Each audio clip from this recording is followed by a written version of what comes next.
kuze yangu kuze. Shamba mbizi shakuri hano na kombo taxi yako. Niko sawa. Salimia kwa mama. Mwiriwe. Kuze yangu. Mwiriwe.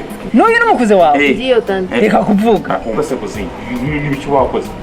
Ngumwana uri gitamba mbuga ariko ntabwo umva n'amakuru. Kurokuwa nini? Irusange hari intambara, hari kuba imidugararo. Niba atari intasi, ubashobora kuba yaje nanone kugira abantu bashimuta inaha iwacu. Oya, madam, umva nkubwire twumvikane. Soka muri modoka. Soka mu modoka mubyara wanjye. Oya, soka mu modoka mubyara wanjye. Soka. Bituganiwe kwamwe. Abeka mo ni tate wako. Ndio. Tate wawe cyangwa wanjye? Wewe tumi na wewe.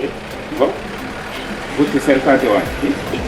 Jewe navukiye Rusange nkurira Rusange iyo umuryango wacu wari warahungiye none ndatashe kuraba umuryango uyu niwe yanzanye none ndabiri ibi ni ariko se kuze kuki utambwiye koko kuki utambwiye kare kwa tante koko ningekwambia ulinipatia hata wakati ya kusema wewe unajua kila siku kama tunafanyaka fete ya familia na tunaita ba familia bebiko mu region tunakutanana mimi nitafanya surprise na kutana na tate Rusange unaonesha matabia zaidi hivi sio napokea watu mimi siko nakujua tante ibi bintu mwoze mbabara rwose ndapfukamye mbabara pe iki kosa mwoze mbabara rwose ibi ngibi nabitewe n'amakuru ibiho wagenda kwirakwira hose noneho bigatuma ubwo bwoba butuma nitwara gutya rwose naho muri ntabwo ariko byagakwiriye ndagaye n'iyi ngeso ufise ariko nyene ntaco ntibihindura yuko umusengezana wanje kandi sinshaka ko urugwango rukwiragira hose ngo dusubire dutatane nkuko twatatanye imbere ndakubabariye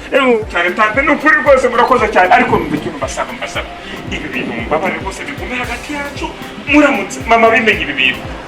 Okay, mimi sitawaambia basikuingize ndani lakini nani waambie nani matatizo ikinimba ikinimba ndaza kubemeza umunsi reka